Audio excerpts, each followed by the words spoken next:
Our reading for today is fascinating. In Exodus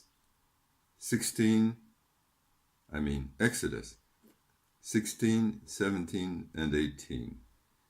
Three major themes.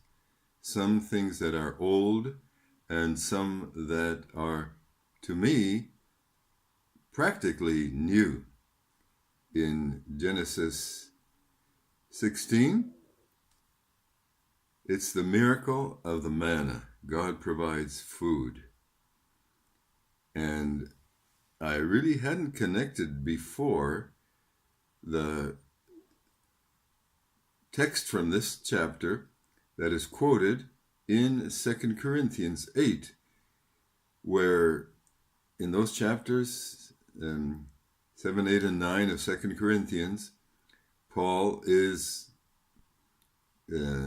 encouraging the Corinthians to be generous, to share with those who have left.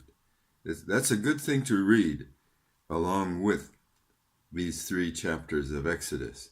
And he quotes from Exodus 16, where those who gathered little didn't have any lack, and those who gathered a lot didn't have anything left over. Let me just read from 2 Corinthians 8, verses 13 to 15. For I do not mean that others should be eased and you burdened, but that as a matter of fairness, your abundance at the present time should supply their need.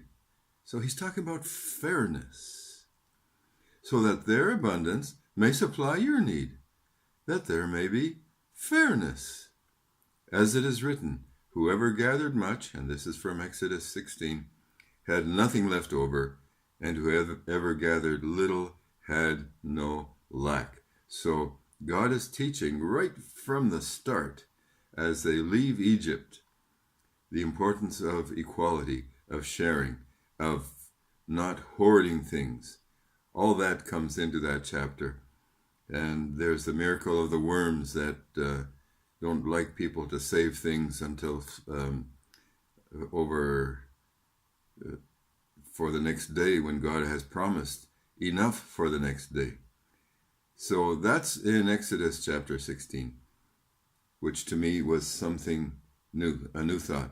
And by the way, when you read those verses like Exodus 16, 18, some think that what happened here is that they dumped everything into piles, all their collection of manna, and divided it out evenly. But others take a more literal view, that there was another miracle. Those who didn't have the ability to gather as much as others ended up, when they got into their tents and checked what they had picked up, they had the same amount anyway. Okay, Exodus chapter 17 is an old story. We learn a lot about prayer. Basically, we learn in Exodus chapter 17 that Moses couldn't do it alone. There's a lot of good things in there. Who is Amalek? Who is the enemy that they're fighting against? And why do Joshua and his friend Hur have to hold up Moses' hands? But the main thing there, I think, is Moses is a key person, but he cannot do it alone. Then in Exodus 18, another very interesting story.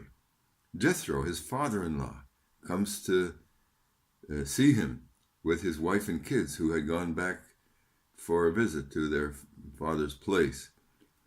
And Jethro's counsel that Moses should delegate authority and not wear himself out, looking after everybody's little problems. And here again, some people think that maybe Moses should have waited a little longer, and rather than use that military setup that Jethro was recommending, maybe he should have waited until